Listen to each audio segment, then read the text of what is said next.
فلا أقسم بمواقع النجوم وإنه لقسم لو تعلمون عظيم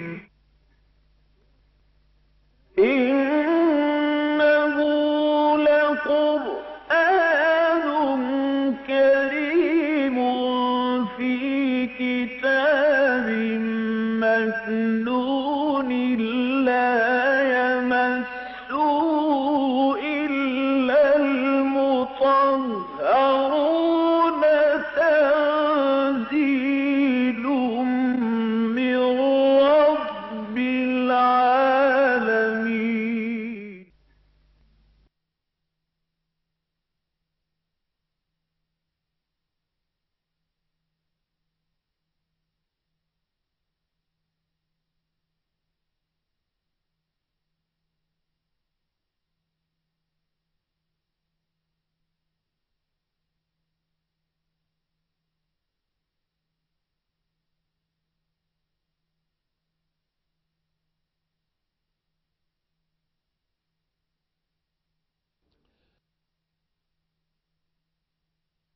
نحمده ونصلي على رسوله الكريم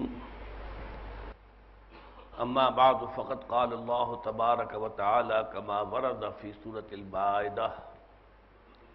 اعوذ بالله من الشيطان الرجيم بسم الله الرحمن الرحيم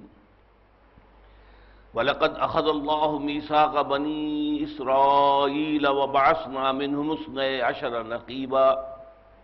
وَقَالَ اللَّهُ إِنِّي مَعَكُمْ لَئِنْ أَقَمْتُمُ الصَّلَاةَ وَآتَيْتُمُ الزَّكَاةَ وَآمَنْتُمْ بِرُسُلِي وَعَزَّرْتُمُوهُمْ وَأَقْرَضْتُمُ اللَّهَ قَرْضًا حَسَنًا لَأُكَفِّرَنَّ عَنْكُمْ سَيِّئَاتِكُمْ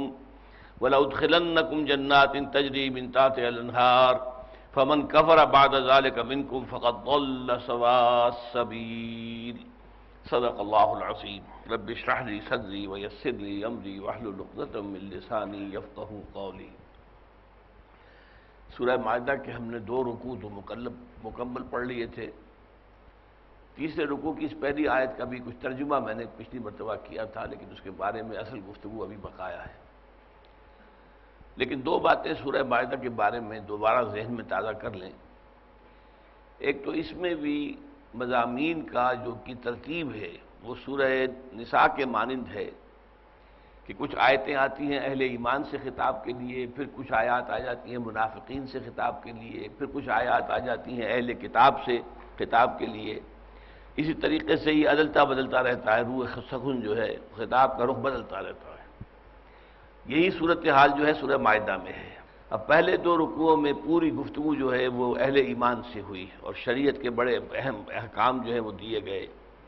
شریعت کے بڑے اونچے مقاصد کا تذکرہ بھی ہوا۔ کونوا قوامین للہ شہداء بالقسط ولا یجرمنکم شنآن قوم علی الا تعدلوا اعدلوا هو اقرب للتقوی۔ تو یہ ایک بہت بڑا اور اہم جو ہے اصولی مضمون بھی آیا، اور پھر کھانے پینے میں کیا کیا چیزیں حرام ہیں، میتا کی کیا کیا صورتیں ہیں وغیرہ وغیرہ۔ پھر یہ کہ تازہ چیزیں جو جتنی بھی ہوں، پاکیزہ چیزیں ہوں، طیبات ہوں، ان سب کے حلال ہونے کا اعلان کیا گیا۔ بہرحال 2 رکوع جو ہے وہ مسلسل مسلمانوں سے خطاب پر مشتمل تھے، اور اب 2 رکوع جو ہے تیسرا اور چوتھا ان میں خطاب ہو رہا ہے اہل کتاب سے۔ تیسری بات یہ نوٹ کیجئے کہ اس سلسلہ مضمون کے اندر اہم جو چیز ہے وہ ہے میثاق۔ چنانچہ سورہ مائدہ کا آغاز بھی ہوا ہے اوفوا بالعہد یا ایھا الذین آمنوا اوفوا بالعقود، اے ایمان والو اپنے معاہدات کی، اپنے قول و قرار کی، اپنے معاہدوں کی پوری اس کا ایفا کیا کرو، پورا کیا کرو۔ عقد کہتے ہیں کوئی باندھنے والی شے، عقدہ کہلاتی ہے جو کہیں گرا پڑ جائے، عقدہ کھولنا، عقدہ لا يدخل، ایسا عقدہ ایسی گرا جو حل نہ ہو سکے۔ تو عقد کے اصل معنی کیا ہے؟ 2 فریقوں یا 2 افراد کے مابین کوئی معاہدہ ہو تو وہ عقد ہے۔ عقد نکاح ایک عورت اور ایک مرد کے درمیان ایک نکاح کا معاہدہ ہے، وہ عقد نکاح ہے۔ اس طرح امپلائر امپلائی ریلیشن شپ ہے، ان کے درمیان معاہدہ طے پایا ہے، کیا کام کرنا ہے، کیا فرائض ہیں، کیا ان کی ریمونریشنز ہوں گی، کیا تنخواہ ملے گی، کیا اور سہولتیں ہوں گی، یہ سارا ایک عقد ہے۔ اور یہ عقد جو ہے یہ سعودی عرب میں ہمیشہ ملازمت کے ضمن میں خاص طور پر جو فارم پر کرنے پڑتے ہیں ان میں یہ عقد لکھا ہوتا ہے۔ تو اوفو بالعقود، اپنے عقدوں کا، اپنے معاہدوں کا پورا پاس کیا کرو، لحاظ کیا کرو اور ان کو پورا کیا کرو۔ اچھا، اب اس کے ضمن میں 3 عقدوں کا ذکر ہو رہا ہے، اور یہاں پر لفظ میثاق آیا ہے۔ میثاق جو ہے وثق سے اس میں فاعل ہے، مِوثاق ہے اصل میں یہ، تو واو جو ہے وہ یہ کی شکل میں بدل گیا ہے، تو میثاق باندھ لینے والی شے، جیسے کہ ایک رسی ہو اور اس میں 2 آدمیوں کو آپ جکڑ دیں برابر جوڑ کر، تو وہ ہے کہ بندھ گئے ایک رسی کے اندر، تو میثاق یہ ہے۔ فَيَوْمَئِذٍ لَا يُوثِقُ وَثَاقَهُ أَحَدٌ وَلَا يُوثِقُ وَثَاقَهُ أَحَدٌ وَلَا يُعَذِّبُ عَذَابَهُ أَحَدٌ۔ قیامت کے دن اللہ تعالیٰ جو عذاب دے گا انسانوں کو، ویسا عذاب کوئی نہیں دے سکتا، اور جس طرح سے وہ باندھے گا، جکڑے گا، اس طرح کا کوئی باندھ اور جکڑ نہیں سکتا۔ تو اس لیے میثاق کے معنی ہے جکڑ لینے والی شے، باندھ لینے والی شے، میثاق۔ اور شریعت جو ہے اللہ اور امت کے درمیان میثاق ہے۔ شریعت جو ہے وہ در حقیقت معاہدہ ہے، قول و قرار ہے۔ اگر تم ہمارے اس عہد کی پابندی کرو گے، اس پر پورا عمل کرتے رہو گے، ہماری رحمتیں تمہارے شامل حال رہیں گی۔ اگر تم نے اس عقد کی یا اس عہد کی خلاف ورزی کی، اس میثاق کو توڑا، تو پھر ہمارا طرف سے عذاب اور ہماری طرف سے تمہارے اوپر جو ہے سختیاں آئیں گی۔ یہ معاملہ ہے۔ اسی لیے آپ کو معلوم ہے کہ تورات کے لیے جو لفظ استعمال ہوتا ہے اولڈ ٹیسٹامنٹ، ٹیسٹامنٹ کے معنی بھی کیا ہے؟ ٹیسٹی منی کہتے ہیں شہادت کو، ٹیسٹی منی۔ ٹیسٹامنٹ وہ جو شہادتیں ہیں اب، اور جس میں کہ ایک عقد قائم ہو چکا ہے انسانوں کے درمیان، تو تورات کو اولڈ ٹیسٹامنٹ کہتے ہیں اور انجیل کو دی نیو ٹیسٹامنٹ،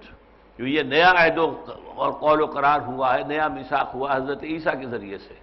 اولڈ ٹیسٹامنٹ جو وہ ہے وہ میثاق تھا،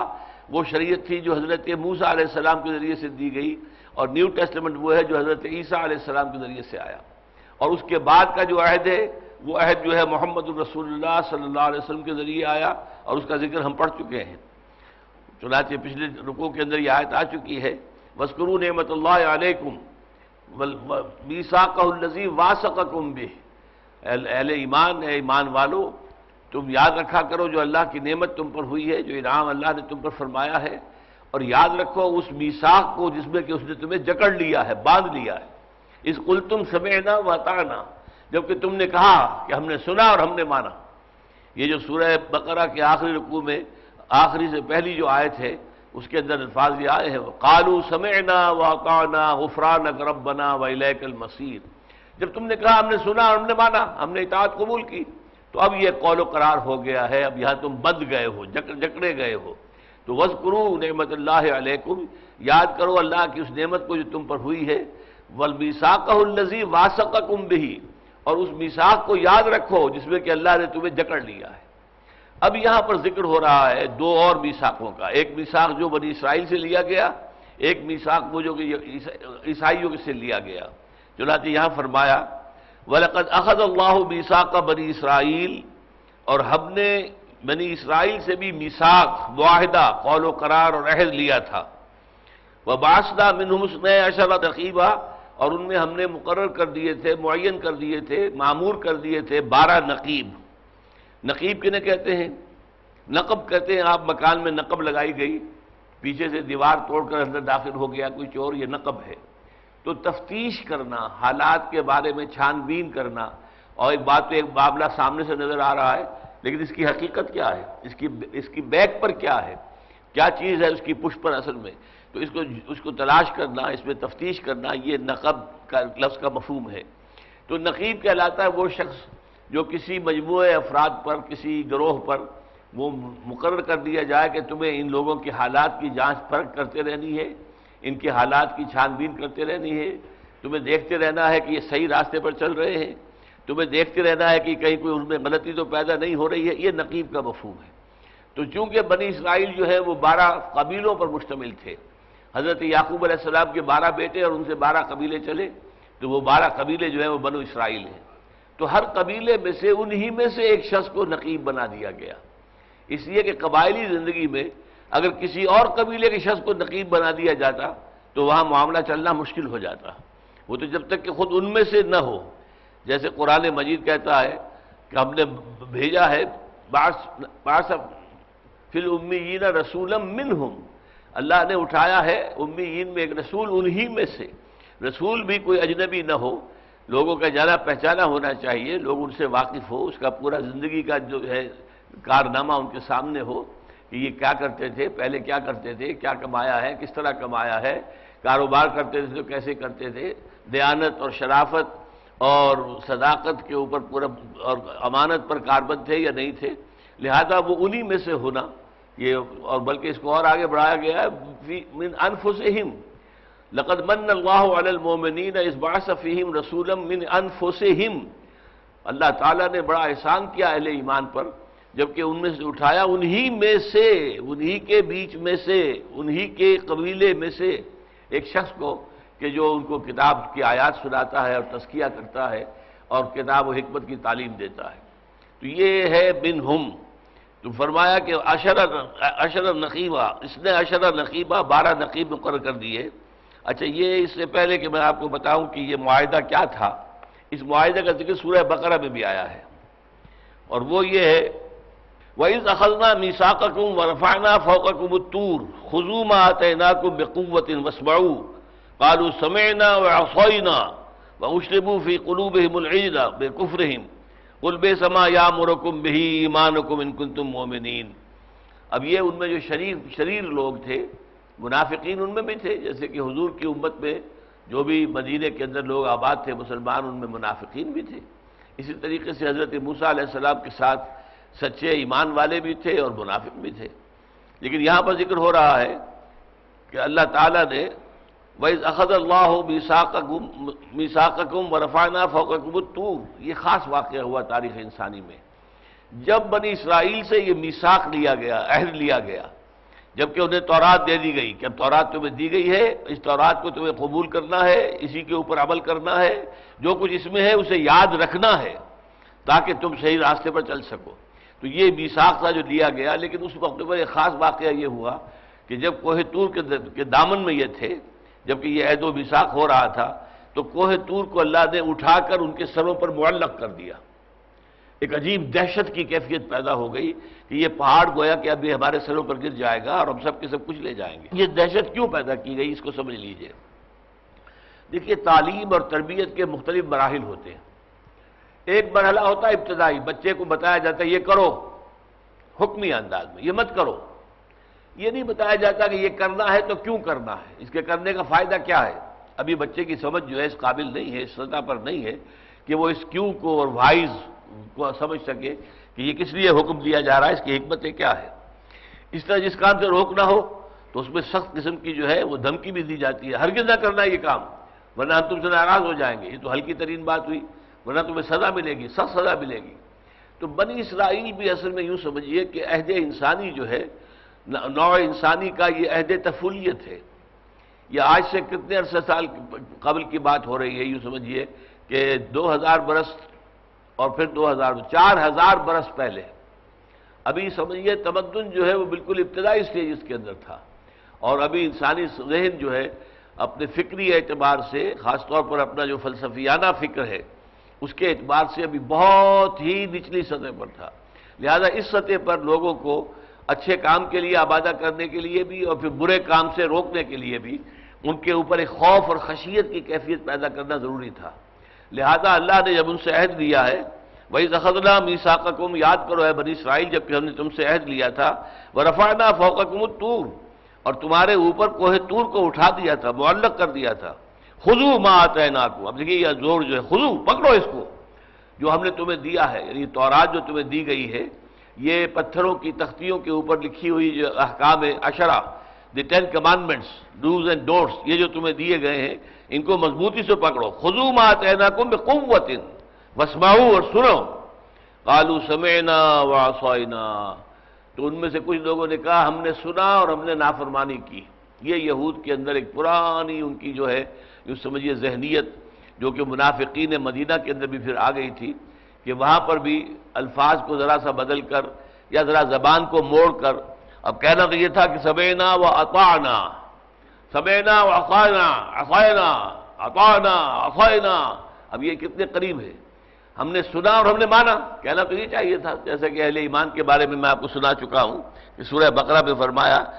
قالوا سمعنا واطعنا غفرانک ربنا والیک المصیر، انہوں نے کہا اے رب ہمارے، ہم نے سنا اور مانا، اطاعت قبول کی، سر تسلیم خم ہے، اور اب ہمیں تیری مغفرت چاہیے، غفرانک، تیری مغفرت چاہیے، تیری طرف سے گناہوں کی معافی چاہیے۔ تو اس حوالے سے کہنا چاہیے تھا قالوا سمعنا واطعنا، لیکن انہوں نے کہا سمعنا وعصینا، ہم نے سنا اور نافرمانی کی۔ اب انہوں نے کہا ایسے ہوگا جیسے کہ میں نے عرض کیا کہ یہ ہوتا تھا حضور صلی اللہ علیہ وسلم کے ساتھ بھی جو منافقین تھے، کہ ایک لفظ ہوتا ہے مجلسی زندگی کے اندر کہ راعنا، یعنی آپ کوئی گفتگو کر رہے ہیں، ایک مجمع ہے، تو مجمع کے ایک طرف تو بات پہنچ گئی ہے، دوسری طرف والے سمجھے نہیں ہے، تو وہ کہتے ہیں ایکسکیوز اس پلیز، پارڈن اس، ذرا اب دوبارہ بتائیے، ہمیں واضح نہیں ہو سکی بات۔ تو یہ ایک مجلسی گفتگو ہوتی ہے، تو اس میں کہ راعنا، ہماری رعایت کیجئے، ذرا ہم بات سمجھ نہیں سکے ہیں، دوہرا دیجئے۔ لیکن وہ کیا کرتے تھے یہودی اور منافق، راعینا، اے ہمارے چرواہے۔ اب اگر کسی نے کہا یہ کیا کہا تم نے راعینا، جی ہم نے تو راعینا کہا تھا، یہ آپ کے کان کے اندر معلوم ہوتا ہے کوئی جو ہے وہ کان بجتے ہیں آپ کے کہ آپ نے یہ راعینا سن لیا ہے، ہم نے تو راعینا کہا تھا۔ اب کیا کیا جائے ایسے لوگوں کا؟ تو اسی طریقے سے یہ مختلف معاملات کے اندر الفاظ کو ذرا سا زبان کو موڑ کر ادا کرنے سے مفہوم کہیں سے کہیں ہو جاتا ہے۔ اطعنا کا عصینا، واشربوا فی قلوبہم العجل بکفرہم، اور ان کے دلوں میں تو بچھڑے کی پرستش کی محبت جو ہے پلا دی گئی ان کے کفر کے باعث۔ قل بئس ما یامرکم بہ ایمانکم ان کنتم مؤمنین، اے نبی کہہ دیجئے برا ہے وہ شے، بری ہے وہ شے جس کا حکم دے رہا ہے تمہیں تمہارا ایمان، اگر تم مومن ہو، تمہارا دعویٰ ہے ہم مومن ہیں، تو مومن ہو کر اگر بچڑے کی پرستش اور اس کی محبت میں تم گرفتار ہو گئے تو بہت ہی بری شے ہے جو ایمان نے تمہیں سکھائی ہے، اور ایمان کے نتیجے میں تم نے اس کو اختیار کیا ہے۔ اب آئیے اس پر جو میثاق بنی اسرائیل ہے، وَلَقَدْ أَخَذَ اللَّهُ مِيثَاقَ بنی اسرائیل، اور یقیناً ہم نے لیا تھا عہد بنی اسرائیل سے، وَبَعَثْنَا مِنْهُمْ اثْنَيْ عَشَرَ نَقِيبًا، اور ان میں ہم نے 12 نقیب مقرر کر دیے تھے، ہر قبیلے میں ایک نقیب۔ وقال اللہ، اب یہ قول و قرار جو ہے اس کو سمجھیے، اور اللہ نے فرمایا تھا انی معکم، دیکھو میں تمہارے ساتھ ہوں۔ کیا معنی؟ میری مدد تمہارے ساتھ ہوگی، میری رحمتیں تمہارے ساتھ ہوں گی، میری تائید اور نصرت تمہارے ساتھ ہوگی، میں تمہارے ساتھ ہوں، انی معکم۔ لیکن کیسے؟ مشروط ہے، یہ غیر مشروط نہیں ہے۔ لئن اقمتم الصلاۃ، اگر تم قائم رکھو گے نماز کو، وآتیتم الزکاۃ، اور ادا کرتے رہو گے زکوٰۃ کو۔ اب یہ شرطیں ہیں، ان شرطوں کے ساتھ اللہ کی رحمت ہے۔ ان کو یہ تو بھول گیا کہ کچھ شرطیں بھی تھیں، انہیں یہ یاد رہ گیا کہ ہم تو اللہ کے بڑے محبوب ہیں، اللہ نے تو ہمیں چن لیا ہے، we are the selected people of the lord, تو اللہ تعالیٰ نے تو ہمیں خاص طور پر چنا ہے، اور اس حوالے سے ہمارا اونچا مقام ہے۔ لیکن یہاں پر جو مشروط تھا معاملہ، اس کو انہوں نے اس کی شرائط کا پہلو جو ہے وہ نظر انداز کیا۔ وقال اللہ انی معکم، اور کہا اللہ نے کہ میں ہوں تمہارے ساتھ، یعنی میری نصرت، تائید، حمایت تمہارے شامل حال رہے گی، اور تم پر میری رحمت اور میری طرف سے شفقت جو ہے وہ آتی رہے گی۔ لئن اقمتم الصلاۃ، اگر تم نے قائم رکھا نماز کو، وآتیتم الزکاۃ، اور تم نے ادا کی زکوٰۃ، وآمنتم برسلی، اور تم ایمان لاتے رہے میرے رسولوں پر۔ اس لیے کہ حضرت موسیٰ علیہ السلام کو، حضرت ہارون کو یہ تو یوں سمجھیے کہ تورات دی گئی اور بنی اسرائیل کو دی گئی، اس کے بعد متواتر انبیاء کا سلسلہ چلا ہے، 1400 برس تک جو ہے یہ تار ٹوٹا ہی نہیں۔ حضرت موسیٰ اور حضرت ہارون، 2 نبیوں سے ایک سلسلہ شروع ہوا ہے، حضرت موسیٰ اور حضرت ہارون۔ 1400 برس تک کوئی لمحہ نہیں تھا کہ جس میں بنی اسرائیل میں کوئی نبی موجود نہ ہو۔ کلما ہلاک نبی خلفہ نبی، جیسے ہی جب بھی کوئی نبی جو ہے فوت ہوتا تھا تو اس کی جگہ دوسرا نبی اس کا جانشین ہو جاتا تھا، جس کی سب سے زیادہ نمایاں مثال جو ہے وہ حضرت داؤد علیہ السلام، خلیفہ بھی تھے، نبی بھی تھے، انتقال ہوا تو اس کے بعد ان کے بیٹے حضرت سلیمان خلیفہ بھی ہیں، نبی بھی ہیں۔ یہ مثال تو یاد رہے گی، لیکن یہ صرف ایک مثال نہیں ہے، یہ تو سمجھیے 1400 برس تک کا معاملہ ہے، یہاں تک کہ یہ سلسلہ ختم ہوا جا کر پھر 2 پر، حضرت عیسیٰ علیہ السلام اور حضرت یحییٰ علیہ السلام، ان دو پر جا کر یہ سلسلہ ختم ہوا ہے۔ تو میرے جو نبی تمہارے پاس آتے رہیں گے، اور یہاں انبیاء کے لیے لفظ جو ہے رسول استعمال کر لیا گیا ہے، اس لیے کہ میں نے کئی بار عرض کیا ہے یہ رسول اور نبی یہ ایسے الفاظ کا جوڑا ہے کہ جو مترادف بھی ہے اور ذرا مختلف معنی کے حامل بھی ہے۔ رسول کا لفظی ترجمہ ہے بھیجا گیا، جس کو کسی کی طرف کسی پیغام کے ساتھ یا کسی اور چیز کے ساتھ بھیجا گیا ہو، اور نبی جو ہے نبون سے ہے خبر، اور نبا سے ہے خبر، اور نبون سے ہے بلندی۔ تو چاہ تو یہ کہ وہ انسان کے جو خبریں دیتا ہے غیب کی نبی، اور یا وہ کہہ لیجئے کہ جو بہت بلند مرتبت ہے، خود اونچے مقام پر ہے نبی اسے۔ تو نبی رسول ان دونوں کے درمیان نسبت کیا ہے؟ رسول خاص ہے، نبی عام ہے۔ کیا معنی؟ ہر رسول تو لازماً نبی ہے، ہر نبی لازماً رسول نہیں ہے۔ یہ متفق علیہ بات ہے علماء کے درمیان، اس میں کسی اختلاف کی گنجائش نہیں کہ عام اور خاص کا معاملہ ہے۔ یہ دو جوڑے اور ہیں ایسے ہی، ایک ہے جہاد اور قتال، یہ بھی قرآن مجید میں ایک دوسرے کی جگہ استعمال ہو جاتے ہیں مترادف الفاظ کی حیثیت سے، لیکن قتال خاص ہے، جہاد عام ہے۔ قتال تو لازماً جہاد ہے، لیکن ہر جہاد قتال نہیں ہے۔ 12 برس تک مکے میں جو جہاد ہوا وہ قتال نہیں تھا، جہاد تھا قرآن کے ذریعے سے جہاد، تلوار کے ذریعے سے جہاد نہیں تھا۔ وہ قتال بنا ہے مدینے میں آ کر، اذن للذین یقاتلون بانہم ظلموا، جن لوگوں پر ظلم کیا گیا ہے اب آج ان کو بھی اجازت دی جا رہی ہے کہ جن پر جنگ ٹھونس دی گئی ہے تو انہیں بھی اجازت ہے کہ وہ جنگ کے اندر حصہ لیں اور اب اینٹ کا جواب پتھر سے دیں۔ تو اس کے بعد وہ جنگ بن گئی، وہ قتال کی شکل بن گئی، ورنہ جہاد جو ہے وہ تو مکے میں بھی ہو رہا تھا۔ تو جہاد عام ہے، قتال خاص ہے، نبی عام ہے، رسول خاص ہے۔ تو اس طریقے سے یہ جوڑے ہیں مختلف۔ اسلام عام ہے، ایمان خاص ہے، یعنی ہر مومن تو لازماً مسلم ہے، ہر مسلم لازماً مومن نہیں ہے، صرف مسلمان ہے، زبانی طور پر وہ اقرار کر رہا ہے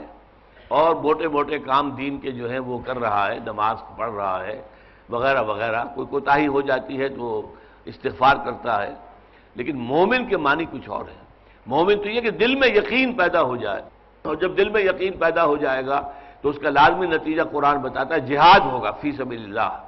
اللہ کی راہ میں، اللہ سے محبت ہو جائے گی، اللہ سے وفاداری ہوگی، تو اللہ کے دشمنوں کو انسان برداشت نہیں کر سکے گا کہ ان کا حکم چل رہا ہو، اللہ کے بجائے کسی اور کا حکم زمین پر چل رہا ہو۔ یہ زمین اللہ کی ہے، یہاں پر اللہ کا حکم چلنا چاہیے، تو یہاں اللہ کے حکم کو نافذ کرنے کے لیے جہاد کرنا یہ لازم ہو جائے گا، اور یہی جہاد آگے بڑھ کر ہو سکتا ہے ایک سٹیج پر آ کر قتال بن جائے۔ تو ایمان جو ہے وہ اور شے ہے اور اسلام اور شے ہے۔ قالت الاعراب آمنا قل لم تؤمنوا ولكن قولوا اسلمنا ولما يدخل الايمان في قلوبكم۔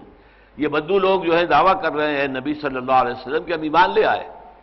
ان سے کہہ دیجئے تم ایمان ہرگز نہیں لائے ہو، یوں کہو کہ ہم مسلمان ہو گئے ہیں، ابھی تک ایمان تمہارے دلوں میں داخل نہیں ہوا، ایمان تمہاری ٹپ آف دی ٹنگ پر ہے، زبان پر ہے کہ کہہ دیا تم نے اشہد ان لا الہ الا اللہ واشہد ان محمد رسول اللہ۔ بھئی یہ الفاظ کہنے تھے کہ ہندو تھا تو مسلمان ہو گیا، سکھ تھا تو مسلمان ہو گیا، پارسی تھا تو مسلمان ہو گیا، عیسائی تھا تو مسلمان ہو گیا، یہودی تھا تو مسلمان ہو گیا، یہ الفاظ کہنے سے، لیکن اس کا جب تک دل کے اندر یقین والی بات پیدا نہیں ہو جائے گی وہ مومن نہیں کہلائے گا۔ مسلم تو ہے لیکن مومن نہیں ہے۔ قالت الاعراب آمنا، یہ بدو کہہ رہے ہیں کہ ہم ایمان لے آئے، قل لم تؤمنوا، آپ کہہ دیجئے تم ہرگز ایمان نہیں لائے ہو، تم اپنے آپ کو دھوکہ مت دو، ولیکن قولوا اسلمنا، ہاں تم یہ کہہ سکتے ہو کہ ہم اسلام لے آئے ہیں، ہم نے اطاعت قبول کر لی ہے، ولما يدخل الايمان في قلوبكم، اور ابھی تک ایمان تمہارے دلوں میں داخل نہیں ہوا۔ تو یہاں پر لفظ رسول آیا ہے، لئن اقمتم الصلاۃ قال اللہ انی معکم، اور کہا اللہ نے کہ میں تمہارے ساتھ ہوں، میری مدد، میری تائید اور توفیق اور نصرت تمہارے شامل حال رہے گی۔ لئن اقمتم الصلاۃ، شرط نمبر 1 یہ ہے کہ اگر تم نے نماز قائم رکھی، وآتیتم الزکاۃ، نمبر 2 زکوٰۃ ادا کرتے رہے، وآمنتم برسلی، اور جو بھی میرے رسول تمہارے پاس آئیں گے وقتاً فوقتاً، جو بھی نبی آئیں گے ان پہ ایمان لاؤ گے اگر لاتے رہو گے، وعزرتموہم، اور ان کی اگر تم تعظیم کرو گے، ان کی توقیر کرو گے، ان کی عزت کرو گے، ان سے محبت کرو گے، رسولوں یہ نہیں کہ رسولوں کے دشمن بن کر کھڑے ہو جاؤ، جیسے کہ بنی اسرائیل نے کئی انبیاء کو قتل کیا ہے، حضرت زکریا کو قتل کیا ہے، حضرت یحییٰ کو قتل کیا ہے علیہم الصلاۃ والسلام، تو فرمایا کہ یہ نہ ہو کہ تم دشمن بن کر کھڑے ہو جاؤ، بلکہ ہمارے نبیوں کے وَعَزَّرْتُمُوهُمْ وَأَقْرَضْتُمُ اللَّهَ قَرْضًا حَسَنًا، اور تم اللہ کو قرض حسنہ دیتے رہو۔ اللہ کو قرض حسنہ دینے کی کیا معنی ہے؟ اللہ کے کلمے کو سربلند کرنے کے لیے جہاد کرنا ہے، قتال کرنا ہے، قتال کے لیے اسلحہ چاہیے، ساز و سامان چاہیے، اگر فوج جا رہی ہے تو اس کے ساتھ جو ہے وہ راشن چاہیے، اس کے ساتھ رسد چاہیے، اس کے لیے پیسہ چاہیے۔ اب اس کے لیے جو پیسہ دیا جائے گا وہ اللہ کے ذمے قرض ہے۔ تو یہ اللہ کے لیے مال کا خرچ کرنا، اس کی کئی مدیں ہیں، زکوٰۃ، صدقات، خیرات، یہ تو ہے غریبوں کے لیے، جو بھی مسکین ہیں، غریب ہیں، بھوکے ہیں، پیاسے ہیں، یہ ان کے لیے۔ پھر ایک ہے انفاق، خرچ کرنا اللہ کی راہ میں۔ اس انفاق کے اندر آتا ہے یہ جہاد بالمال ہے، جیسے کہ جہاد بالنفس ہے، جان کے ساتھ جہاد کرنا، قتال کرنا اللہ کی راہ میں، تو اس کے لیے مال بھی ساتھ کے ساتھ صرف کرنا پڑے گا۔ اور ایک تیسری چیز جو ہے وہ قرض ہے، اللہ کو قرض حسنہ دے رہا، ان تقرضوا اللہ قرضا حسنا یضاعف لکم ویغفر لکم، اگر تم اللہ کو قرض حسنہ دو گے تو اللہ تعالیٰ اسے تمہارے لیے دگنا بھی کرے گا اور اجر عظیم بھی عطا فرمائے گا، اور تمہاری جو گناہ معاف فرما دے گا۔ وقال اللہ انی معکم لئن اقمتم الصلاۃ وآتیتم الزکاۃ وآمنتم برسلی وعزرتموہم واقرضتم اللہ قرضا حسنا لأکفرن عنکم سیئاتکم، تو میری طرف سے کیا ہوگا پھر جواب میں تم سے تمہاری برائیوں کو دور کرتا رہوں گا۔ یہ تکفیر کا لفظ جو آیا یہاں پر، کسی چیز کو چھپا دینا، دبا دینا، نگاہوں سے ہٹا دینا، تو یہ جیسے کہ ایک کاشتکار جو ہے بیج کو زمین میں چھپا دیتا ہے، زمین میں آپ نے آم کی گٹھلی جو ہے اسے گاڑ دیا ہے تبھی تو اسے آم کا درخت بنے گا۔ تو اس لیے کاشتکار کے لفظ کفار آیا ہے، اعجب الکفار نباتہ ثم یہیج فتراہ مصفرا ثم یکون حطاما، تو کفار ان کو کہا گیا۔ اور کفران نعمت میں کئی دفعہ برس کر چکا ہوں، اللہ کی نعمتوں پر شکر کا جذبہ جو قلب کی گہرائیوں سے ابھرتا ہے اسے روک دینا، اسے ابھرنے نہ دینا، اسے زبان پر نہ آنے دینا، اس پر عمل کرنے کی توفیق نہ ملے، یہ سب کفران نعمت ہے۔ تو فرمایا لأکفرن عنکم سیئاتکم، تم سے تمہاری برائیوں کو دور کر دے گا۔ اس کے دونوں معنی ہیں، ایک تو تمہارے دامن اخلاق پر کوئی دھبے ہیں، تمہاری سیرت کے اندر جو ہے کوئی داغ ہیں، اللہ ان داغ دھبوں کو دھو دے گا، اور ایک یہ ہے کہ تمہارے نامہ اعمال میں اگر کوئی سیاہیاں ہیں، کہیں سیاہ کارنامے تمہارے درج ہیں، تو اللہ تعالیٰ تمہارے نامہ اعمال سے ان کو دھو دے گا اگر تم اس روش پر قائم رہے۔ لئن اقمتم الصلاۃ وآتیتم الزکاۃ وآمنتم برسلی وعزرتموہم واقرضتم اللہ قرضا حسنا، یہ 5 شقیں ہیں اس قول و قرار کی، اس عہد و میثاق کی کہ جو ہوا ہے کس کے درمیان؟ اللہ تعالیٰ کے اور بنی اسرائیل کے درمیان۔ دوبارہ آیت پوری پڑھ لیجئے، وَلَقَدْ أَخَذَ اللَّهُ مِيثَاقَ بَنِي إِسْرَائِيلَ وَبَعَثْنَا مِنْهُمْ 12 نَقِيبًا وَقَالَ اللَّهُ إِنِّي مَعَكُمْ لَئِنْ أَقَمْتُمُ الصَّلَاةَ وَآتَيْتُمُ الزَّكَاةَ وَآمَنْتُمْ بِرُسُلِي وَعَزَّرْتُمُوهُمْ وَأَقْرَضْتُمُ اللَّهَ قَرْضًا حَسَنًا لَأُكَفِّرَنَّ عَنْكُمْ سَيِّئَاتِكُمْ وَلَأُدْخِلَنَّكُمْ جَنَّاتٍ تَجْرِي مِنْ تحتها الْأَنْهَارُ، اور تمہیں لازماً داخل کرے گا ان باغات میں جن کے نیچے سے نہریں بہتی ہوں گی۔ فَمَنْ كَفَرَ بَعْدَ ذَلِكَ، تو جو اس کے بعد پھر راستے سے ہٹ گیا اور کفر کی طرف چلا گیا، یعنی ان کے پاس میثاق آ گیا، شریعت آ گئی، اللہ کی کمانڈمنٹس آ گئے، ڈوز اینڈ ڈونٹس آ گئے، شریعت سے میثاق بھی ہو چکا، اس پر قول و قرار لیا جا چکا۔ فمن کفر بعد ذلک منکم، تو جو تم میں سے اس کے بعد کفر کرے گا فقط ضل سواء السبیل، تو وہ تو بھٹک گیا سیدھے راستے سے۔ یہ سواء السبیل جو ہے اس کا لفظی ترجمہ تو سیدھا راستہ ہے۔ سواء السبیل کی حقیقت ایک دفعہ حضور نے صحابہ کو سمجھائی تھی، زمین پر لکیریں، ایک تنکے سے لکیریں ڈال کر، تو یہ سواء السبیل جو ہے یہ میں نے اس کا نقشہ بنایا ہے، مولانا مودودی نے بھی نقشہ اس کا بنایا ہے تفہیم القرآن کے اندر، کہ اس میں یہ جو ہرا ہے یہ پل صراط بھی ہے، آگے جا کر بنے گا، اور دنیا میں اسے آپ الصراط کہہ لیں، الصراط المستقیم کہہ لیں، سواء السبیل کہہ لیں، صراط السوی کہہ لیں، قصد السبیل کہہ لیں، یہ مختلف الفاظ ہیں جو اس کے لیے قرآن میں آئے ہیں۔ مثلا فرمایا گیا سورہ نحل میں وَعَلَى اللَّهِ قَصْدُ السَّبِيلِ وَمِنْهَا جَائِرٌ وَلَوْ شَاءَ اللَّهُ لَهَدَاكُمْ أَجْمَعِينَ، اور جو سیدھا اور درمیانی راستہ ہے وہ تو اللہ کی طرف لے جانے والا ہے۔ علی اللہ قصد السبیل، اب قصد کہتے ہیں اقتصاد، درمیانی چیز جو ہے، تو درمیانی راستہ، امت وسط ہے ہم، وَكَذَلِكَ جَعَلْنَاكُمْ أُمَّةً وَسَطًا لِتَكُونُوا شُهَدَاءَ عَلَى النَّاسِ وَيَكُونَ الرَّسُولُ عَلَيْكُمْ شَهِيدًا، تو علی اللہ قصد السبیل، یہ جنت تک پہنچانے والا جو راستہ ہے وہ تو یہ قصد السبیل ہے۔ البتہ اس میں سے ٹیڑھے میڑھے راستے بھی نکلتے ہیں، وہ ابھی میں بس سمجھاؤں گا آپ کو، لیکن اللہ چاہتا تو تم سب کو ہدایت دے دیتا۔ اس کے بعد سورہ طٰہٰ کی آیت 135 ہے، فَسَتَعْلَمُونَ مَنْ أَصْحَابُ الصِّرَاطِ السَّوِيِّ وَمَنِ اهْتَدَىٰ، تو ان قریب تم جان لوگے کون ہے صراط السوی۔ اب سوی کیا ہے، سوا کیا ہے؟ آپ جانتے ہیں سوام برابر برابر ہونا، سوا برابر۔ خط استوا جو ہے، زمین کے اوپر جو کھینچے ہوئے چند خط ہم نے جو مفروض ہیں، وہ ان میں سے ایک ہے خط استوا،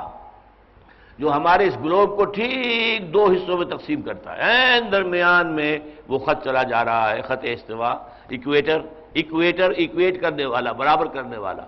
کہ اس کے شمال میں جو زمین ہے اور جو کرہ جنوب میں وہ بالکل برابر ہے، ایکویٹر۔ تو یہ ہے خط مستقیم یا خط سوی، سوا سبیل، فَسَتَعْلَمُونَ مَنْ أَصْحَابُ الصِّرَاطِ السَّوِيِّ وَمَنِ اهْتَدَىٰ۔ سورہ صراط المستقیم جو ہے، اهدنا الصراط المستقیم، سورہ فاتحہ میں، اور اس کے بعد 25 مرتبہ پھر قرآن میں یہ لفظ آیا ہے، صراط المستقیم، صراط المستقیم، صراط المستقیم، اور ایک اور لفظ آیا ہے الصراط، صرف صراط المستقیم تو ہو گیا کہ ایک جو راستہ ہے جس کی ایک صفت بھی ہے، صفت موصوف، لیکن الصراط، دی وے، دی پاتھ، یعنی the only way to salvation, the only path for success, وہ الصراط۔ وَإِنَّكَ لَتَدْعُوهُمْ إِلَىٰ صِرَاطٍ مُسْتَقِيمٍ، اور اے نبی آپ تو ان کو پکار رہے ہیں، بلا رہے ہیں سیدھے راستے کی طرف۔ وَإِنَّ الَّذِينَ لَا يُؤْمِنُونَ بِالْآخِرَةِ عَنِ الصِّرَاطِ لَنَاكِبُونَ، لیکن وہ لوگ جو آخرت پر ایمان نہیں رکھتے، وہ اس سیدھے راستے سے دور ہٹ رہے ہیں، پیچھے جا رہے ہیں، اس کی طرف پیٹھ دکھا رہے ہیں۔ یہ ہے نقشہ کہ جو یہاں پہ کھینچا گیا ہے، کہ ایک ہے درمیانی راستہ، اس کو میں نے یہاں پہ ہرا رنگ دیا ہے، یہ یہاں پہ لکیر ہے دنیا ختم، یہ سیدھا راستہ ہی ہے جو آخر دنیا کے ختم ہونے کے بعد پل صراط بن جائے گا۔ یہ پل صراط جہنم کے اوپر ہوگا، اور جہنم سے اس کے اوپر جو پل ہوگا، اہل ایمان اس پر سے گزرتے ہوئے دنیا میں صراط سوی، صراط مستقیم پر چلتے ہوئے چلے آئے، اور آخرت میں اس پل صراط پر سے گزر کر، جس کا قرآن میں 2 جگہ بڑا واضح ذکر ہے، سورہ حدید میں بھی ہے، سورہ تحریم میں بھی ہے، کہ اس پر جب گزرنا ہوگا، اندھیرا ہوگا، تو کسی کے پاس کوئی روشنی نہیں ہوگی، اور جس کے پاس ایمان نہیں ہے اسے کوئی نور نہیں ملے گا، جس کے پاس اعمال صالحہ نہیں تھے اس کے کوئی نور نہیں عطا ہوگا، تو وہ ٹھوکریں کھاتے ہوئے نیچے، چونکہ پل ہے وہ یہ جہنم کے اوپر، تو ٹھوکریں کھاتے ہوئے جہنم میں گر جائیں گے۔ اور جن کے پاس نور ایمان تھا اور نور اعمال صالحہ تھا، ان کی نور یسعی نورہم بین ایدیہم و بایمانہم، بشراکم الیوم جنات تجری من تحتہا الانہار، آج تمہارے لیے بشارت ہے ان جنات کی جن کے نیچے سے نہریں بہتی ہوں گی، خالدین فیہا، تم رہو گے ہمیشہ ہمیشہ اس میں۔ تو یہ اس پل صراط کے اوپر سے گزر کر اور جنت میں داخل ہو جائیں گے۔ اچھا، یہ سائڈ سے راستہ چلا آ رہا ہے، جو اس درمیانی راستے سے ہٹ کر راستہ شروع ہوا ہے وہ رائٹ پر ہے یا لیفٹ پر ہے، رائٹسٹ اور لیفٹسٹ دونوں شکلیں سمجھ لیجئے۔ اچھا، یہ راستہ بھی جب انسان چلتا ہے اس پر، تو جو فطرت انسانی ہے وہ اس سے سوا صراط جو ہے، سیدھا راستہ صراط المستقیم پر لے کر آتی ہے، لیکن یہ آ رہا ہے تیزی سے، تو وہ اپنی تیزی کے اندر نکل جاتا ہے اس صراط مستقیم پر، ٹھہرتا نہیں اور اپنے رخ کو درست نہیں کرتا، ورنہ تو یہ ہے کہ ٹیڑھا آیا تھا اور صراط مستقیم سے مل کر سیدھا ہو کر اور سیدھا اس کے ساتھ شامل ہو جاتا، نہیں، بلکہ شہزور اپنے زور میں گرتا ہے مثل برق، تیزی میں اپنے مومنٹم کے اندر یہ جب چلتے ہیں یہ لوگ جس راستے پر چل رہے ہیں، تو یہ صراط مستقیم کو کراس کر کے دوسری طرف نکل جائیں گے، لیفٹ سے شروع ہوئے تھے رائٹ تک پہنچ جائیں گے، ایکسٹریم تک، رائٹ سے شروع ہوئے تھے لیفٹ کے ایکسٹریم کو پہنچ جائیں گے، پھر وہاں سے سوچیں گے یہ تو ہم غلط آ گئے، فطرت انسانی ابا کرتی ہے غلطی سے، فطرت چاہتی ہے ہدایت ہو، لہذا پھر واپس آئیں گے، پھر وہ جو خط مستقیم ہے صراط مستقیم، اسے پھر کراس کر جائیں گے، چونکہ وہ کتاب و سنت کی دونوں آنکھوں سے راستہ نہیں دیکھ رہے، وہ صرف اپنے عقل کی اٹکل پچو سے، اپنے ہی ذہن کی جو بھی ہے زائدہ خیالات ان کے تحت کام کر رہے ہوتے ہیں، لہذا وہ عدل اور اعتدال کے راستے پر نہیں رک پاتے بلکہ وہ دوسری انتہا کو نکل جاتے ہیں، پھر وہاں سے ٹھوکر کھا کر دھکا کھا کر، اس کو کہتے ہیں افراط و تفریط کے دھکے، یا تو بہت زیادہ ہو جانا یا بہت کم ہو جانا، اس کے دھکے کھا کر پھر یہ سب جہنم کے اندر جو ہے سارے راستے، چاروں راستے، دو ادھر سے شروع ہوئے، دو ادھر سے شروع ہوئے، تو ایک اس طرح سے چکر کھاتا ہوا جہنم میں، ایک اس طرح سے چکر کھاتا ہوا جہنم میں، بیچ میں جو ہے وہ پل صراط ہے، اور پل صراط جو ہے لے جا کر جہنم کے اوپر ہے یہ پل صراط، تو جو لوگ بھی غلط راستے کے تھے وہ تو اس پر سے ٹھوکریں کھاتے ہوئے گر جائیں گے جہنم کے اندر، اور باقی جو اہل ایمان تھے، جن کے نیک عمل تھے، وہ اس پر سے ہو کر گزر جائیں گے اور جنت میں داخل ہو جائیں گے۔ تو یہ حضور صلی اللہ علیہ وسلم نے بھی اس میں میں نے تھوڑی سی محنت اس لیے کی ہے کہ حدیث میں آتا ہے کہ حضور نے بھی اسی طور سے سمجھایا تھا، تو وہاں پہ ظاہر بات ہے کہ نہ پینسلیں تھیں، نہ کوئی کلر تھا معاملہ، نہ یہ کوئی اس طرح کا وہ پروجیکٹر تھا ہم اسے دکھا سکتے اس وقت حضور نے تو صرف زمین پر تنکا لے کر اس سے لکیریں کھینچیں کہ دیکھو یہ سیدھا راستہ جا رہا ہے، یہ ٹیڑھے راستے ہیں، دائیں سے بائیں سے آتے ہیں، کراس کر جاتے ہیں، اس پر رکتے نہیں بلکہ کراس کر کے دوسری طرف دوسری انتہا کو نکل جاتے ہیں، پھر واپس آتے ہیں، پھر یہ کہ درمیانی راستے پر آئیں گے تو صحیح، آخر انہیں کراس تو کرنا پڑے گا صراط مستقیم کو، لیکن پھر وہاں پر رکتے نہیں بلکہ وہ پھر نکل کے دوسری طرف انتہا کو چلے جاتے ہیں۔ اس طرح ٹھوکریں کھاتے ہوئے، دھکے کھاتے ہوئے یہ سارے راستے تو جہنم میں جا رہے ہیں۔ ہاں وہ صراط مستقیم جو ہے وہ سیدھا جنت پہ جائے گا، اور یہ اس میں اضافہ ہے کہ صراط مستقیم ہی در حقیقت الصراط بن جائے گا، پل صراط جسے ہم کہتے ہیں جو جہنم کے اوپر ہے، اس لیے کہ قرآن مجید میں سورہ مریم میں فرمایا ہے وَإِن مِّنكُمْ إِلَّا وَارِدُهَا كَانَ عَلَىٰ رَبِّكَ حَتْمًا مَقْضِيًّا، تم میں سے کوئی بھی نہیں ہے جو جہنم کے اوپر سے ایک دفعہ گزرے نہیں، یہ تمہارے رب کا فیصلہ ہے۔ اہل جنت کو بھی وہ مشاہدہ کرا دیا جائے گا، اس لیے کہ آپ کو اگر یہ پتہ لگ جائے کہ آپ کتنی مصیبت سے بچ گئے ہیں تو کتنا شکر آپ کے دل میں پیدا ہوگا۔ اگر آپ کو پتہ ہی نہ ہو، آپ نے دیکھا ہی نہ ہو جہنم کس بلا کا نام ہے، تو اس سے بچا لیے گئے تو اس پر جو شکر ہے وہ اتنا نہیں ہوگا جتنا کہ اگر آپ نے جہنم کو دیکھ لیا ہو اور جہنم کو اپنی نگاہوں سے اس کا مشاہدہ کیا ہو، تو اب آپ کو احساس ہوگا کہ الحمدللہ الذی ہدانا لہذا، بہت شکر ہے اللہ کا کہ اس نے ہمیں ہدایت دے کر اس اپنے رحمت اور نعمت کے گھر جنت میں پہنچا دیا اور ہمیں بچا لیا اس جہنم سے۔ تو وہ الصراط پر یا پل صراط جسے ہم کہتے ہیں، اس پر سے ہو کر وہ انسان اہل ایمان جو ہیں وہ گزر کر اور وہ جنت میں داخل ہو جائیں گے۔ یہاں فرمایا گیا کہ اگر تم فمن کفر بعد ذالک کیا مطلب؟ اس کے بعد بھی، یعنی کہ اس کے بعد کہ تمہیں شریعت دے دی گئی، اس کے بعد کہ تمہیں تورات دے دی گئی، اس کے بعد کہ اولڈ ٹیسٹمنٹ تمہارے ہاتھ میں ہے، اس کے بعد کہ تمہیں شریعت دے دی گئی اور تم سے پھر عہد لے لیا گیا اس کی پابندی کا، تو جو کوئی اس کے بعد بھی کفر کی روش اختیار کرے گا، کفران نعمت بھی ہے، اللہ کی نعمت ہدایت سے آدمی کا رخ پھیر لینا بہت بڑا کفران ہے، بہت بڑا کفران نعمت ہے، ناشکراپن ہے۔ فقط ضل سواء السبیل، تو وہ تو بھٹک گیا سیدھے راستے سے، دور چلا گیا، ضل ضلالا بعیدا۔ یہاں ضلہ کا لفظ بھی سمجھ لیجئے، ضلہ کہتے ہی اسے ہیں کہ کوئی شے حق کی حاصل ہو چکی ہو اور پھر انسان اس سے محروم ہو جائے۔ ایک مغضوب علیہم ہے، مغضوب علیہم وہ ہے کہ جو حق کو ماننے سے انکار کر دے، اللہ کا غضب ان پر نازل ہوگا دنیا میں بھی اور آخرت میں بھی۔ ایک وہ لوگ ہیں کہ جو اللہ تعالیٰ کی بات کو مان کر لیکن پھر کچھ اپنے منمانی خیالات، کچھ بدعتیں، کچھ نئے خیالات، کچھ تصورات اس کے اندر شامل کر دیے گئے، یہ ضال کہلائیں گے، ضالین۔ جیسے کہ ہم پڑھتے ہیں نماز کے اندر ہر سورہ فاتحہ کی ہر رکعت کے اندر اہدنا الصراط المستقیم صراط الذین انعمت علیہم غیر المغضوب علیہم ولا الضالین، نہ تو ان کا راستہ جن پر تیرا غضب نازل ہوا، وہ لوگ جو جان بوجھ کر غلط راستے پر چلے، اور نہ ان کا جو بھٹک گئے جن کی نیت بری نہیں تھی لیکن کسی یوں سمجھیے کہ افراط و تفریط کی وجہ سے، کسی غلو کی وجہ سے۔ اب نصارہ کو کہا گیا ضال، کیوں؟ حضرت عیسیٰ علیہ السلام کی محبت کے اندر غلو پیدا ہو گیا۔ عقیدت مطلوب ہے، محبت مطلوب ہے، تعظیم مطلوب ہے، توقیر، یہ سارے الفاظ، تعزیر بھی آیا، عزرتموہم، یہ مطلوب ہے۔ رسول کے ساتھ محبت بھی ہو، رسول کی اطاعت بھی ہو، رسول کا اتباع بھی ہو، رسول سے عقیدت بھی ہو، رسول کی عزت ہو، رسول کا احترام ہو، لیکن اس سے آگے رسول کو رسول سے بڑھا کر خدا بنا دینا، اب یہ جیسا کہ عیسائیوں نے کیا، حضرت مسیح علیہ السلام کو خدا کا بیٹا بنا دیا، الوہیت میں شامل کر دیا، تین ہیں اور تینوں مل کر ایک بنتے ہیں، ایک میں تین، تین میں ایک۔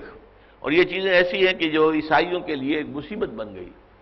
کہ کیسے کیا کیا کہیں، ایک بالکل نامعقول اور نامنطقی قسم کا عقیدہ ان کا ہو گیا، ایک میں تین، تین میں ایک، God is father, God is sun, God is holy ghost, روح القدس، یہ تینوں جو ہے خدا کی مختلف شکلیں ہیں اور یہ تینوں مل کر ایک خدا بنتے ہیں۔ تو گویا کہ وہ پھر بھی دعویٰ یہی کرتے ہیں کہ ہم توحید والے ہیں، توحید ایک خدا کو ماننے والے ہیں، حالانکہ وہ تثلیث کے قائل ہیں۔ انہوں نے تین میں تقسیم کر دیا ہے خدائیت کو یا الوہیت کو، تین میں تقسیم کیا ہے، God is sun, God is father, God is the Holy Ghost. حالانکہ اس سے پہلے اس میں حضرت مریم شامل تھی، God is the Father, God is the Son and God is the mother of Jesus. حضرت مریم علیہ السلام جو ہے ان کو بھی خدائیت میں شریک کر لیا تھا۔ تو فرمایا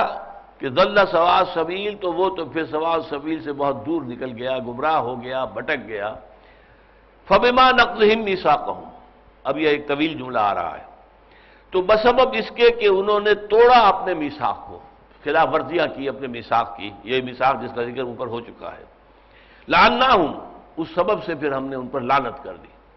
لعنت کے کیا معنی ہے؟ اپنی رحمت سے دور کر دیا، دھکے دے دیے، دھکے دے دے کر ہم نے اپنی رحمت سے دور کر دیا۔ وجعلنا قلوبہم قاسیہ، اور ان کے دلوں کو ہم نے سخت کر دیا، خشونت پیدا ہو گئی، سنگ دل ہو گئے، ہر اعتبار سے سنگ دل، نہ اللہ کے خوف سے کبھی دل میں رقت طاری ہو، نہ کسی انسان کو مصیبت میں دیکھ کر دل میں نرمی پیدا ہو اور اس کی مصیبت کو ختم کرنے کی کوشش کرے انسان۔ یہ بھی دل کی ایک نرمی ہے، جس کے دل میں یہ کیفیت ہوگی وہ کسی کو تکلیف میں دیکھ کر تڑپ اٹھے گا کہ خنجر چلے کسی پہ تڑپتے ہیں ہم امیر، سارے جہاں کا درد ہمارے جگر میں ہے۔ یہ تو ہوگا وہ شخص جس کے دل کے اندر رقت ہے، رقیق القلب۔ حضرت ابو بکر صدیق رضی اللہ تعالی عنہ انتہائی رقیق القلب انسان تھے، انتہائی رقیق القلب۔ تو فرمایا بما نقضہم میثاقہم، تو بسبب اس کے کہ انہوں نے توڑا اپنے میثاق کو، لعناہم، ہم نے ان پر لعنت کر دی، وجعلنا قلوبہم قاسیہ، اور ان کے دلوں کو ہم نے سخت کر دیا۔ اس کا نتیجہ کیا نکلا؟ یحرفون الکلم عن مواضعہ، کلام کے اپنے مقام پر معین ہو جانے کے بعد وہاں سے تحریف کرتے ہیں۔ دیکھیے یہ تحریف کی مختلف شکلیں ہوتی ہیں۔ سادہ ترین میں آپ کو بتاؤں کہ ایک یہ دو جملے جو کہا جاتا ہے، روکو مت جانے دو، روکو کے بعد آپ تھوڑے سے رکے، وقفہ دیا آپ نے، روکو مت جانے دو اور روکو مت جانے دو، الفاظ تو ایک ہی ہے، روکو مت جانے دو، الفاظ یہی چار ہیں، لیکن روکو کے بعد رکے، روکو مت جانے دو، اس کا مفہوم بالکل کچھ اور ہو گیا، اور روکو مت جانے دو اس کا بالکل برعکس ہو گیا۔ تو یہ ایک تحریف یہ بھی ہے کہ کلام کو جو ہے اس کے اپنے مقام سے ہٹا دیا جائے، اس کے اپنے اصل جگہ جو ہے اس کی جگہ معین ہو گئی ہے لیکن یہ کہ اس سے ہٹا دیا جائے۔ پھر یہ کہ زبان کو توڑ مروڑ کر بولنا، لیم بألسنتہم، جیسے کہ کہا گیا، میں آپ کو مثال دے چکا ہوں، راعنا کو راعینا کہہ دیا جائے، تو اسی طریقے سے مختلف اور الفاظ انہوں نے استعمال کیے تھے۔ تو انہوں نے تورات کے احکام کے اندر اسی طریقے سے توڑ مروڑ کر دی۔ وَنَسُوا حَظًّا مِّمَّا ذُكِّرُوا بِهِ، اور وہ بھول گئے بہت سا حصہ اس کا جس کے ذریعے سے انہیں تذکیر کی گئی تھی۔ 5 کتابیں اولڈ ٹیسٹمنٹ کی ہیں جو حضرت موسیٰ کے بارے میں بیان کی جاتی ہیں کہ یہ ان پر نازل ہوئی۔ اولین تو وہ جو احکام عشرہ تھے وہ تو لکھے ہوئے دیے گئے تھے، اور وہ لکھے ہوئے دیے گئے تھے اور وہ پتھر کی تختیوں پر تھے، کوہ طور پر حضرت موسیٰ علیہ السلام گئے ہیں، وہاں اللہ سے ہم کلامی ہوئی ہے، اور وہیں پر وہ آگ سے لکھی ہوئی یہ تحریریں پتھر کے اوپر یہ حضرت موسیٰ علیہ السلام کو ملی ہے جو آپ لے کر آئے ہیں تک۔ لیکن اس کے بعد بھی آپ پر وحی تو نازل ہوتی رہی نا، بہت طویل عرصہ گزرا ہے اس کے بعد، تو اس کو کہتے ہیں 5 کتابوں میں انہوں نے جو ابتدائی 5 کتابیں، جینیسس ہے، ایکسوڈس ہے وغیرہ وغیرہ، استثناء ہے، ڈیوٹرانومی وغیرہ، تو وہ جو ہے یہ حضرت موسیٰ علیہ السلام کی لکھی ہوئی ہیں، تو یہ کتابیں دی گئی ہیں۔ تو حظًّا مما ذکروا بہ، تو جن چیزوں سے کہ ہم نے ان کی نصیحت کی ان کو ہدایت کی طرف لانے کی کوشش کی، وہ ان کو انہوں نے نظر انداز کر دیا، بھلا دیا۔ وَلَا تَزَالُ تَطَّلِعُ عَلَىٰ خَائِنَةٍ مِّنْهُمْ، اور اے نبی آپ ہمیشہ ان کی طرف سے کسی نہ کسی خیانت کا مشاہدہ کرتے رہیں گے، خیانت ضرور کریں گے۔ آپ سے قول و قرار کیا پورا نہیں اتریں گے، یہ اللہ کے ساتھ کیے ہوئے قول و قرار میں پورے نہیں اترے تو آپ کے ساتھ کیسے پورے اتر جائیں گے؟ آپ کو معلوم ہے کہ میثاق مدینہ میں حضور نے تینوں جو وہاں پہ قبیلے تھے اس کے یہودیوں کے، انہیں جکڑ لیا تھا، وہ بھی میثاق تھا ایک، میثاق میں نے بتایا تو جکڑنا، باندھ لینا، تو تینوں قبیلوں کو باندھ لیا، جکڑ لیا، بنو قریظہ بھی اور بنو قینقاع بھی اور بنی نذیر بھی، تینوں بندھ گئے، لیکن وہ سازشیں کرتے رہے، در پردہ اپنے معاہدوں کے خلاف کام کرتے رہے، جس کے نتیجے میں پھر نبی صلی اللہ علیہ وسلم نے انہیں سزا دی، اور بنی قریظہ کے جو ہیں وہ جو کئی آدمی جو ہیں وہ مارے گئے، قتل کیے گئے۔ تو فرمایا وَلَا تَزَالُ تَطَّلِعُ عَلَىٰ خَائِنَةٍ مِّنْهُمْ، اور یہ تو ہوتا ہی رہے گا کہ آپ ان کی طرف سے خیانت کا مظاہرہ دیکھتے رہیں گے، آپ کو اطلاع ملے گی کہ وہ خیانت کر رہے ہیں۔ جیسے کہ میں نے کہا تھا کہ اس آیت کے بارے میں کہ اِذْ ہَمَّ قَوْمٌ أَن يَبْسُطُوا إِلَيْكُمْ أَيْدِيَهُمْ، اے لوگو یاد کرو، یا ایھا الذین آمنوا اذکروا نعمت اللہ علیکم اذ ہم قوم ان یبسطوا الیکم ایدیہم فکف ایدیہم عنکم، کہ یاد کرو ہمارے اس انعام کو جب کہ ایک قوم نے ارادہ کیا تھا کہ وہ اپنے ہاتھ تمہاری طرف بڑھائیں تمہیں تکلیف دینے کے لیے، یعنی سازش کی تھی یہودیوں نے کہ حضور کو اور آپ کے جو نمایاں ساتھی ہیں انہیں بلاؤ دعوت پر، اور پھر جب دعوت پر ہوں تو وہاں اچانک ایک بار یہ ٹوٹ پڑو ان کے اوپر، سب کو قتل کر دو۔ تو اللہ تعالیٰ نے اس کی خبر حضور کو پہلے ہی کر دی، اور حضور نے پھر اس دعوت پر تشریف نہیں لے گئے، اگرچہ میں نے عرض کیا تھا کہ اس میں میرے نزدیک جو ہے اس میں عموم ہے، اور وہ خاص طور پر صلح حدیبیہ کی طرف اشارہ ہے کہ وہاں پر تلے ہوئے تھے مشرکین کہ ذرا سی بھی اگر پروویکیشن جو ہے مسلمانوں کو آمادہ کر دے کوئی آغاز کرنے کا، تو آغاز کرنے کے بعد پھر ہم نمٹ لیں گے ان سے، لیکن آغاز کرنا جو ہے وہ مشرکین کے نزدیک بھی برا تھا، کیونکہ وہ احرام میں تھے، وہ احرام باندھ کر آئے ہوئے تھے 1400 یا 1800 آدمی، اور ان کے پاس تلواریں کھلی نہیں تھیں بلکہ نیاموں کے اندر بند تھیں،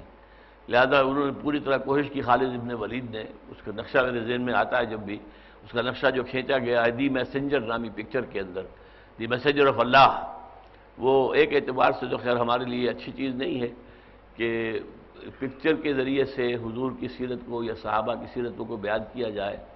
لیکن واقعہ یہ ہے کہ اس کا اثر جب میں نے دیکھا تھا اس کو تو بڑا طبیعت پر محسوس ہوا تھا۔ ایک چیز یہ ہے کہ آپ کسی واقعے کو سن لیں کہ اس طرح ہوا، اس طرح ہوا، ایک یہ کہ وہ واقعہ آپ کی نگاہوں کے سامنے آ جائے، کس طریقے سے یعنی عتبہ ابن ربیعہ نے ابو جہل کو سمجھانے کی کوشش کی کہ باز آ جاؤ، اب ہمارا قافلہ تو جا چکا ہے بچ کر، تو اب ہمیں جنگ کرنے کی کیا ضرورت ہے، اور کس طریقے سے کہ ابو جہل نے ان پر تانا کسا۔ معلوم ہوتا ہے کہ تمہیں اپنا بیٹا سامنے نظر آ گیا ہے کہ بیٹا جو ہے حضرت حذیفہ وہ ایمان لا چکے تھے، عتبہ ابن ربیعہ کے بیٹے تھے، تو انہوں نے کہا اور تم بزدلی دکھا رہے ہو۔ عتبہ نے کہا کہ no I will prove Utbah is not coward, میں ثابت کر دوں گا کہ عتبہ جو ہے وہ بزدل نہیں ہے، اور چنانچہ یہی ہوا کہ اگلے روز سب سے پہلے میدان میں عتبہ آیا، اور سب سے پہلے اسی کی جان جو ہے گئی حضرت حمزہ رضی اللہ تعالیٰ عنہ کے ہاتھوں۔ بہرحال تو یہ میں عرض کر رہا تھا کہ اے نبی آپ ان کے طرف سے خیانت کی خبریں آپ کو ملتی رہیں گی، الا قلیلا منہم، سوائے ان میں سے کچھ لوگوں کے کہ جو واقعتاً اپنے اس پر قول و قرار پر قائم ہوں۔ فاعف عنہم واصفح ان اللہ یحب المحسنین، تو اے نبی آپ ان کو معاف کرتے رہیے اور ذرا چشم پوشی سے کام لیجئے، ان اللہ یحب المحسنین، اللہ تعالیٰ احسان کرنے والوں کو پسند کرتا ہے۔ یعنی آپ نے اگر ان کو فوراً جو ہے برنگ ٹو دی بک جو کہتے ہیں کہ آپ فوراً جو ہے ان کی تفتیش کرو، تفتیش کر کے مقدمہ قائم کرو، مقدمہ قائم کر کے پھر ان کی جواب دہی ہو اور جرم ثابت ہو جائے تو سزا دی جائے، یہ عمل نہ کیجیے، ابھی یہ حکمت کے خلاف ہے۔ آئندہ جو حالات آ رہے ہیں یہ خود بخود ختم ہو جائیں گے، آپ کو اس معاملے کے اندر کوئی زیادہ پیش رفت کرنے کی ضرورت نہیں سامنے آئے گی، لہذا آپ ابھی تو آپ کا طرز عمل ہونا چاہیے فاعف عنہم، ان کو معاف کرتے رہیے، واصفح، اور چشم پوشی سے کام لیجیے، نظر انداز کر دیجیے۔ ان اللہ یحب المحسنین، یقیناً اللہ تعالیٰ محسنوں کو پسند کرتا ہے۔ اب آگے چلیے، وَمِنَ الَّذِينَ قَالُوا إِنَّا نَصَارَىٰ أَخَذْنَا مِيثَاقَهُمْ، اب تیسرا میثاق، بلکہ یوں کہنا چاہیے پہلا میثاق تھا وہ کہ جو موسیٰ علیہ السلام کے ذریعے سے بنی اسرائیل سے لیا گیا، دوسرا میثاق یہ ہے، تیسرا وہ ہے جو حضور کے ذریعے سے امت محمد صلی اللہ علیہ وسلم سے لیا گیا۔ وَاذْكُرُوا نِعْمَتَ اللَّهِ عَلَيْكُمْ وَمِيثَاقَهُ الَّذِي وَاثَقَكُم بِهِ، جس کا ذکر ہم پڑھ چکے ہیں پچھلے رکوع میں۔ اب یہاں فرمایا وَمِنَ الَّذِينَ قَالُوا إِنَّا نَصَارَىٰ، اور ان لوگوں میں سے بھی جنہوں نے کہا تھا کہ ہم نصارہ ہیں۔ اس کے بھی دو ترجمے کیے جاتے ہیں، ایک تو جو گاؤں جس کے رہنے والے تھی حضرت مریم اور جن کے پھر صاحبزادے ہیں حضرت عیسیٰ ابن مریم، اس کا نام تھا ناصرہ، تو اور وہ بہت ہی چھوٹی سی بستی تھی، غریبوں کی بستی تھی، اور وہاں گھٹیا آدمیوں کے طور پر اسے کہا کہ ان کے بارے میں کہا ناظرین، یہ ناظرہ کے رہنے والے ہیں، یہ لوگ جو ہیں گویا کہ کم تر قسم کے لوگ ہیں۔ تو نظرت، جیزس آف نظرت، مسیح ناصری، یہ عام طور پر جو کرسچین لٹریچر ہے اس کے اندر عام طور پر کہا گیا ہے۔ قرآن میں نصارہ ان کو کیوں کہا گیا؟ کیونکہ کوئی شخص بھی اپنے آپ کو کسی ایسے نام سے موصوف نہیں کرتا جو اس کی توہین پر مبنی ہو۔ اگر تو ناصرہ کے رہنے والوں کی وجہ سے وہ ناصری ہوتے تو یہ تو ایک توہین والی بات تھی، کلمہ ان کے لیے تعریف کا نہیں تھا۔ نصارہ کیا ہے؟ وہ تو جب حضرت مسیح نے کہا من انصاری اللہ، کون ہے اللہ کا میرا مددگار اللہ کے راستے میں؟ قال الحواریون نحن انصار اللہ، تو کہا یہ حواریوں نے ہم اللہ کے مددگار ہیں۔ تو اللہ کے مددگار، یہ انصاری، یہ اللہ کے رسول کے مددگار انصار، اس سے نصارہ بنا ہے۔ تو وَمِنَ الَّذِينَ قَالُوا إِنَّا نَصَارَىٰ، اور ان لوگوں میں سے بھی جنہوں نے یہ کہا کہ ہم نصارہ ہیں، اخذنا میثاقہم، ان سے بھی ہم نے عہد لیا تھا۔ میثاق نیو ٹیسٹمنٹ میں بتا چکا ہوں اس کا نام ہے۔ فَنَسُوا حَظًّا مِّمَّا ذُكِّرُوا بِهِ، تو وہ بھول گئے اکثر و بیشتر اس میں سے کہ جو ان کو دیا گیا تھا اور جس سے ان کو نصیحت کی گئی تھی۔ فَأَغْرَيْنَا بَيْنَهُمُ الْعَدَاوَةَ وَالْبَغْضَاءَ إِلَىٰ يَوْمِ الْقِيَامَةِ، تو ہم نے ان کے مابین دشمنی اور عداوت اور بغض پیدا کر دیا قیامت کے دن تک۔ فَسَوْفَ يُنَبِّئُهُمُ اللَّهُ بِمَا كَانُوا يَصْنَعُونَ، اور ان قریب اللہ تعالیٰ انہیں بتا دے گا، جتلا دے گا جو کچھ کہ وہ کرتے رہے تھے۔ نصارہ کے ہاں جو عیسائیوں میں جو آپس میں خوریزی ہوئی ہے، بے انتہا خوریزی ہوئی ہے، ان کے بڑے فرقے بن گئے تھے۔ اس لیے یہ تثلیث کی مختلف جو ہے توضیحات کرتے تھے لوگ، اور ہر بڑا شخص جو ہے اس کے پیروکار ایک فرقہ بن جاتے تھے، اور پھر ان کے درمیان جنگیں ہوئی ہیں۔ چنانچہ اس یورپ میں ہی یہ رومن کیتھولک لوگوں نے جو ستایا پروٹیسٹنٹس کو، تو پروٹیسٹنٹس بھاگ کر جا کر امریکہ میں آباد ہوئے ہیں، اور وہاں پر جو ہے انہوں نے ایک نئے مملکت کی اور نئی تہذیب اور تمدن کی بنیاد ڈالی ہے۔ لہذا یہ بغاوت ان میں، اور اس کا آپ آج بھی ایک نقشہ دیکھتے ہیں آئرلینڈ میں مسلسل جنگ وہاں کے پروٹیسٹنٹس اور وہاں کے کیتھولکس کے درمیان، اور کھلم کھلا جنگ۔ ہمارے ہاں تو خواہ بات جو ہے بڑھا بھی دیتے ہیں کچھ زیب داستاں کے لیے، ہمارے ہاں جو ہے وہ دو گروہ ہیں۔ اہل سنت میں سے ایک گروہ، انہیں آپ خدام صحابہ کہہ لیجئے یا پھر وہ لشکر جنگوی، یہ ایک طبقہ ہے، یہ پورے مسلمان جو ہے سنی مسلمانوں کو ریپرزینٹ نہیں کرتا۔ اس طرح ادھر بھی یہی ہے کہ تمام شیعہ اس طرح کے نہیں ہیں، جیسے کہ ان میں ایک طبقہ ہے وہ پہلے جیش النبی یا سپاہ محمد کے نام سے پہلے آرگنائز ہوئے تھے، تو یہ لوگ ہیں جو آپس میں لڑ رہے ہیں اور ان کو لڑایا جا رہا ہے، باہر سے ہو رہا ہے۔ اصل میں جو یہ پتلیاں ہیں کہ جن کی ڈوریں پیچھے سے کھینچی جاتی ہیں، یہ ایک لمبی بات ہے، اس کو میں نے کئی مرتبہ بیان کیا ہے۔ اس وقت دنیا کے جو حالات ہیں ان میں جو مغرب کی ایک اسٹریٹجی ہے اس میں اہم حیثیت یہ بھی ہے۔ بہرحال ان کے درمیان ہم نے عداوت اور بغض قیامت کے دن تک قائم کر دیا۔ وَسَوْفَ يُنَبِّئُهُمُ اللَّهُ بِمَا كَانُوا يَصْنَعُونَ، اور ان قریب اللہ تعالیٰ انہیں متنبع کر دے گا اس پر کہ جو وہ کر رہے تھے۔ یا اہل الکتاب قد جاءکم رسولنا یبین لکم کثیرا مما کنتم تخفون من الکتاب ویعفو عن کثیر۔ اہل کتاب، اب یہاں دونوں کا خطاب کیا جا رہا ہے، یہود بھی اور نصارہ بھی۔ قد جاءکم رسولنا، دیکھو تمہارے پاس آ گئے ہمارے رسول صلی اللہ علیہ وسلم، یبین لکم کثیرا مما کنتم تخفون من الکتاب، جو کچھ تم کتاب میں سے، انجیل میں سے، تورات میں سے چھپا رہے تھے، اس میں سے اکثر کو اس نے واضح کر دیا ہے۔ یبین لکم کثیرا مما کنتم تخفون من الکتاب ویعفو عن کثیر، اور بہت سی باتوں کو چھوڑ بھی دیا ہے جو irrelevant ہے۔ ان میں اگر کوئی تحریف آپ کی کوئی ہوئی ہے، آپ نے کی ہے تورات یا انجیل میں، تو اس کو نظر انداز کیا قرآن نے، اور حضور صلی اللہ علیہ وسلم نے، لیکن اکثر چیزیں جو ہے واضح کرتی ہیں کہ تم نے یہ تحریر کی ہے اس میں۔ قد جاءکم من اللہ نور و کتاب مبین، دیکھو آگے آئے تمہارے پاس اللہ کی طرف سے ایک نور بھی اور ایک کتاب بھی جو بہت واضح ہے۔ یہ وہ مقام ہے قرآن مجید کا جس سے ہمارے جو بریلوی بھائی ہیں وہ استدلال کرتے ہیں، اور استدلال کرنے کا حق ہے۔ نور اور کتاب مبین، واو درمیان میں جو ہے اگر عطف مانا جائے تو نور وہ ہے اور شے ہوگی، اور کتاب مبین، کتاب مبین تو قرآن ہے، اور نور سے مراد وہ کہتے ہیں نور محمدی صلی اللہ علیہ وسلم، کہ ہاں حضور بھی نور مجسم ہے۔ تو آپ کے پاس، تم لوگوں کے پاس آ گیا ہے ہمارا نور اور کتاب جو واضح کر دینے والی ہے۔ ایک رائے یہ ہے کہ نہیں، یہ واو جو ہے اس میں یہ واو تفسیری ہے، آ گیا ہے تمہارے پاس نور، یعنی وہ کتاب جو مبین ہے، جو واضح کر دینے والی ہے۔ تو واو کا ترجمہ واو تفسیری کیا جائے تو یہ بن جائے گا کہ نور در حقیقت کہا جا رہا کتاب مبین ہی کو، وہی نور ہے، اور یا پھر اگر اسے واو عطف کا قرار دیا جائے تو نور سے مراد نبی اکرم صلی اللہ علیہ وسلم کی ذات مبارکہ ہو سکتی ہے۔ قد جاءکم من اللہ نور و کتاب مبین یہدی بہ اللہ من اتبع رضوانہ سبل السلام، اللہ تعالیٰ اس کے ذریعے سے، اس کتاب کے ذریعے سے، اس نور کے ذریعے سے، اس نور مبین کے ذریعے سے، اس کتاب مبین کے ذریعے سے ان لوگوں کو کہ جو اس کے رضا کے جویا ہوں، اس کو خوش کرنا چاہے، من اتبع رضوانہ، جو اس کے رضا کے تابع ہوا، سبل السلام، انہیں وہ ہدایت دیتا ہے سلامتی کے راستوں کی، وَيُخْرِجُهُم مِّنَ الظُّلُمَاتِ إِلَى النُّورِ، اور انہیں نکالتا ہے اندھیروں سے روشنی کی طرف، بِإِذْنِهِ،